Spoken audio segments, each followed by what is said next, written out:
After World War II, Germany was split into different occupation zones. Most film equipment and the UFA was under Soviet control in the Eastern Zone. Production facilities became nationalized under the German Film Company, or DEFA. In the Western sector, Americans installed former UFA producer Erich Palmer as the National Film Commissioner and didn't allow any competing German film industries to take over production. However, Americans destroyed the exhibition and distribution sectors, eventually buying out all but one of the major West German distributors by the 1950s. Between 1946 to 1948, several films dealing with immediate post-war social problems in the Eastern and Western zones were released. These were known as rubble films because of the devastated physical condition of Germany they portrayed. As West Germany's economic situation improved, their films turned away from realism and self-reflection to more lightweight entertainment known as homeland films. West Germany became the fifth largest producer of films in the world, but they compared unfavorably with Hollywood films distributed through American distributors. Meanwhile, in East Germany, the DEFA output remained relatively small but focused ideologically on attacking Nazism. When television came out, film attendance fell dramatically, so the West Germany government started subsidizing the film industry. That led to the Oberhausen Film Festival in 1962, when 26 writers and filmmakers delivered the Oberhausen Manifesto that called for the establishment of Young German Cinema. They successfully lobbied in West Germany for the formation of the Young German Cinema Film Board.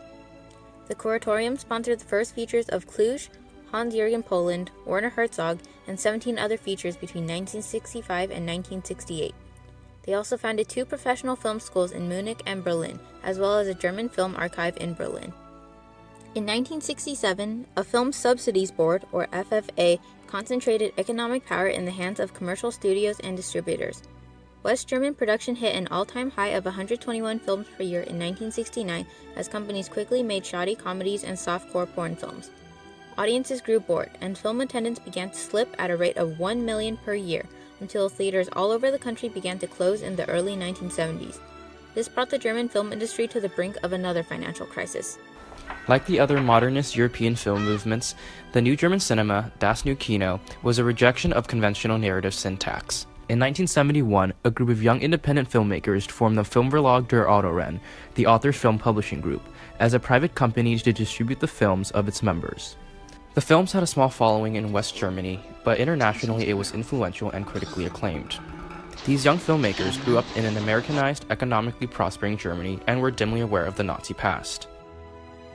When this post-war generation began to demographically displace the older generation that actually experienced Nazism, public curiosity and confusion about the past increased.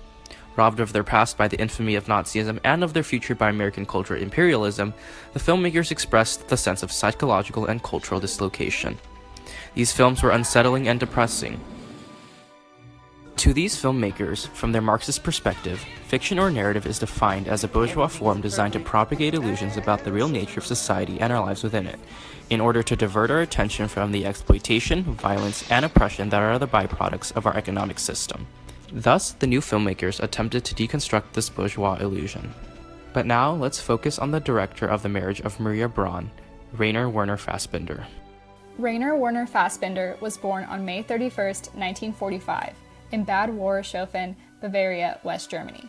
His mother, who was a translator, would send Fassbinder to the movies so she could have time for work. This was where his passion was formed, leading him to leave home and study acting at age 16. He became so engrossed in the art that he eventually learned all elements of production. This was evident in his films, where he served as the composer, production designer, cinematographer, producer, and editor. Despite the fact he was openly homosexual, he married twice, with one wife as an actress in his films and the other as the editor. Between the years 1966 and 1982, he completed 44 projects that could be described as, quote, highly intelligent and social melodramas. He was so proactive in the field that he worked on 30 projects for other directors as well. In The Marriage of Maria Braun, Fassbinder's infatuation but also disgust for Hollywood is prominent.